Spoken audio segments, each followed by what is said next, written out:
Our final award this evening is the International ROLLESTON Award.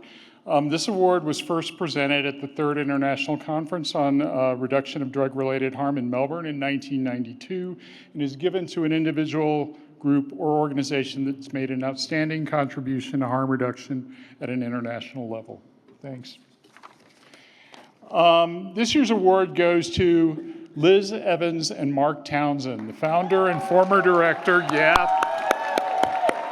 of PHS Community Services Society Insight. The award is a recognition to Liz and to Mark's groundbreaking contributions to harm reduction, housing first policies, and the global response to drug use and mental health challenges. Through visionary leadership, innovative strategies, and unrelenting advocacy, their hard work has saved countless lives and reshaped public health systems worldwide. Liz is a Canadian nurse with over 30 years of experience, and her husband Mark began their harm reduction journey in 1993 with the founding of the Portland Hotel Society, PHS, in Vancouver's downtown east side. And that, if you know your history, is like kind of where a lot of this also co-located started.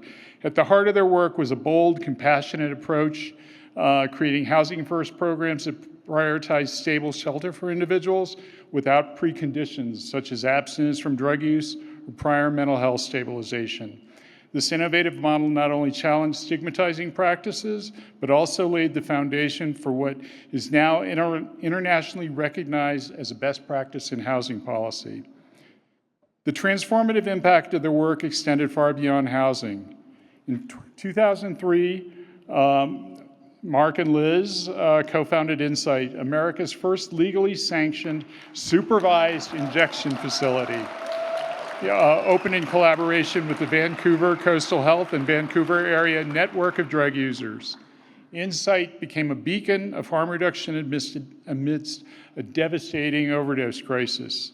The facility not only provided a safe space for people who use drugs to inject under medical supervision, but also connected individuals to vital health and social services, saving countless lives and reducing public health costs. The opening of Insight was a result of tireless advocacy and strategic legal efforts, including securing an unprecedented exemption from Canada's Controlled Drugs and Substances Act. However, the battle didn't stop there.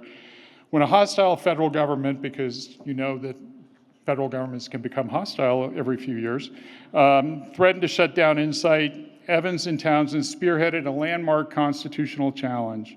In 2011, the Supreme Court of Canada ruled unanimously that denying Insight's exemption would be unconstitutional, cementing its place in a life-saving public health service and setting a global precedent for harm reduction practices. Beyond Insight, Liz and Mark's leadership pioneered practices that have become cornerstones for harm reduction globally, including the integration of overdose prevention sites in housing projects, and employing people who use drugs in service delivery. Their legacy continues through policies and programs that champion dignity, agency, and evidence-based care for marginalized populations.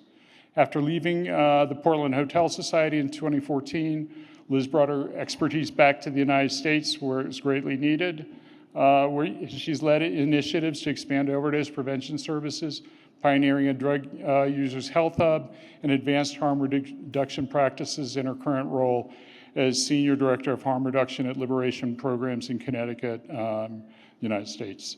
Meanwhile, Mark Townsend's dedication to harm reduction remains evidenced through his ongoing advocacy and team building efforts.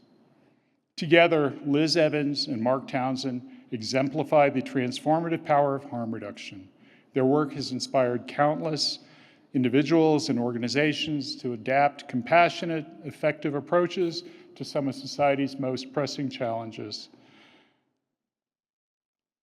Their unparalleled contributions to saving lives, advancing social justice, and inspiring a global movement, I wholeheartedly award them because they've changed the world and changed how some of us work in it somehow. Thank you. And Liz, because I know Mark's not here, so Liz is going to have to do double duty.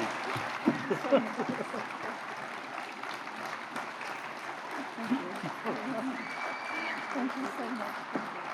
Thank you.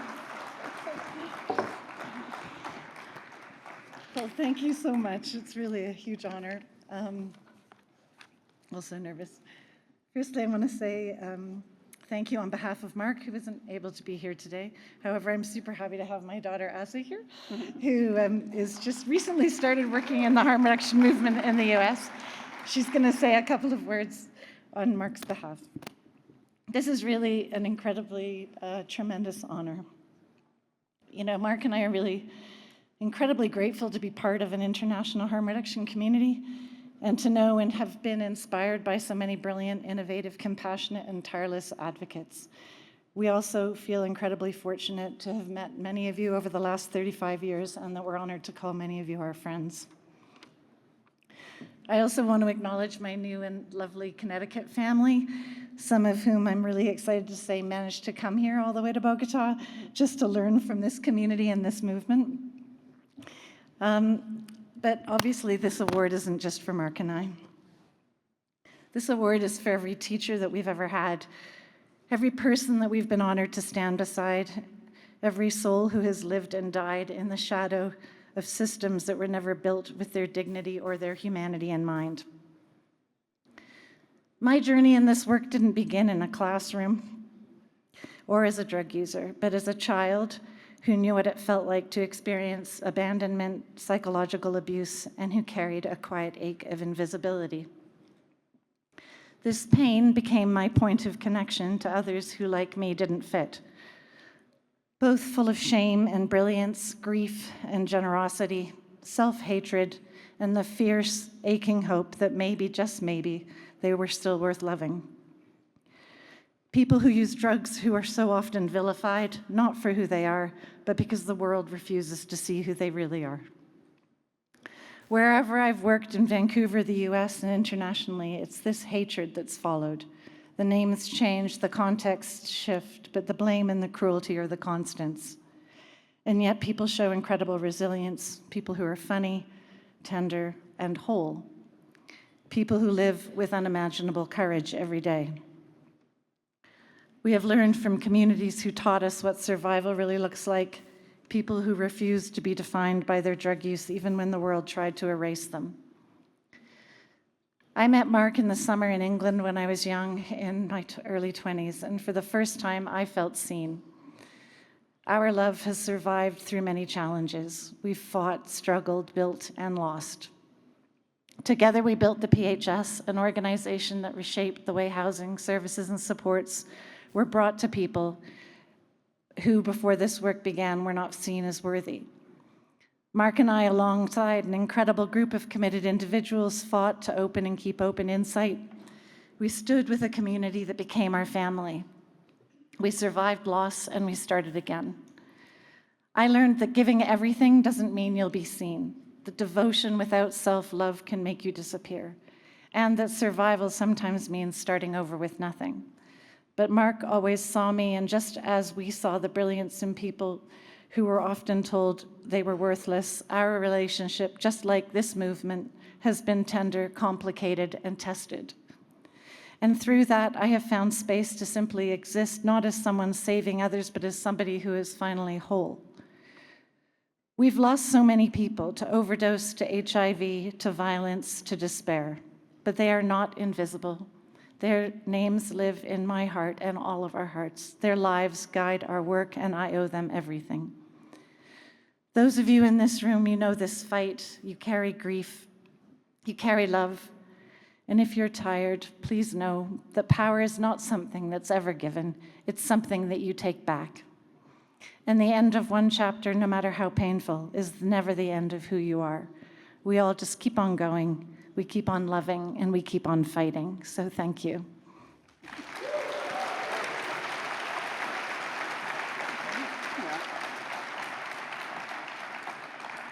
My dad would have loved to have been here today, standing with all of you who've dedicated your lives to the struggle. I'm just going to read a few brief words that he sent me, and you're going to have to imagine that I have crazy big white hair. Oh, okay, sorry. Each of you beautiful souls in front of my daughter today deserve recognition for your tireless efforts, commitment, and love.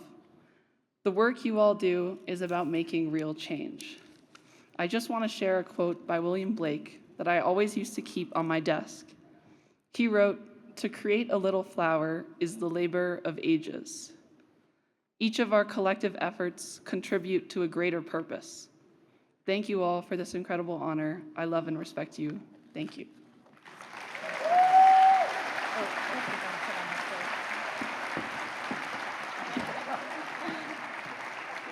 Yes, sir.